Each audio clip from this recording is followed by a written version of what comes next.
Menuntut ilmu tugas mulia, janganlah pula kita persia.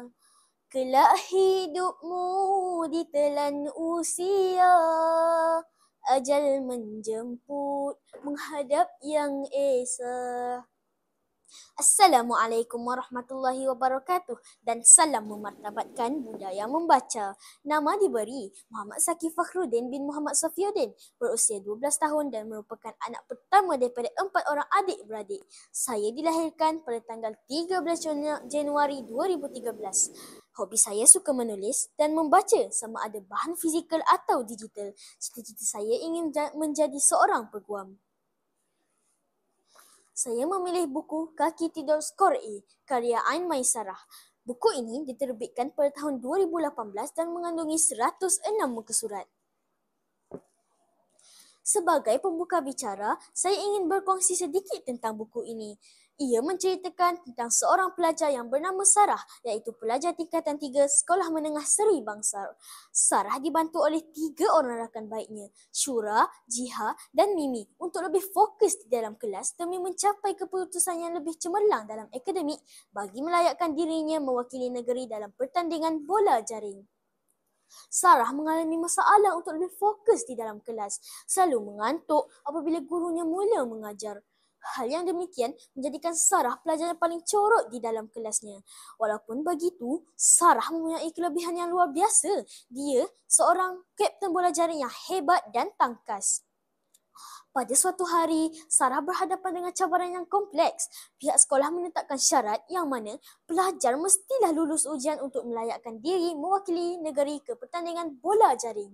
Ini adalah bertujuan untuk membagi antara akademik dan sukan.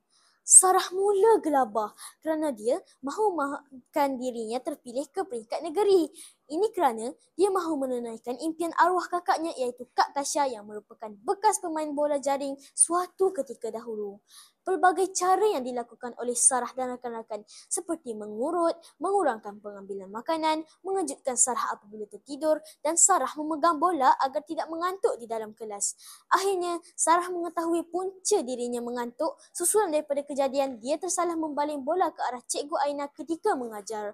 Selepas kejadian itu, Sarah meminta maaf daripada Cikgu Aina atas apa yang berlaku. Kemudian, Sarah mengetahui bahawa dia merupakan pelajar kinestetik iaitu dia memerlukan deria sentuhan dan pergerakan untuk sentiasa kekal fokus.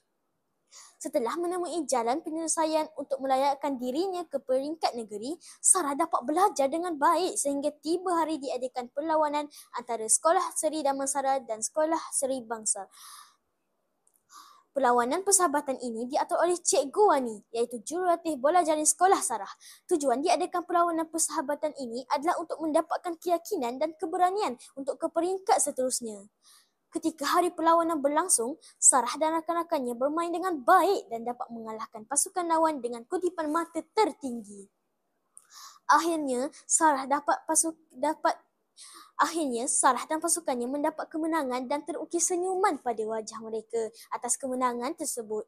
Pada masa yang sama, Cikgu Wani mengumumkan keputusan ujian pelajarnya dan menyatakan bahawa Sarah lulus ujian dan berjaya ke peringkat seterusnya iaitu peringkat negeri.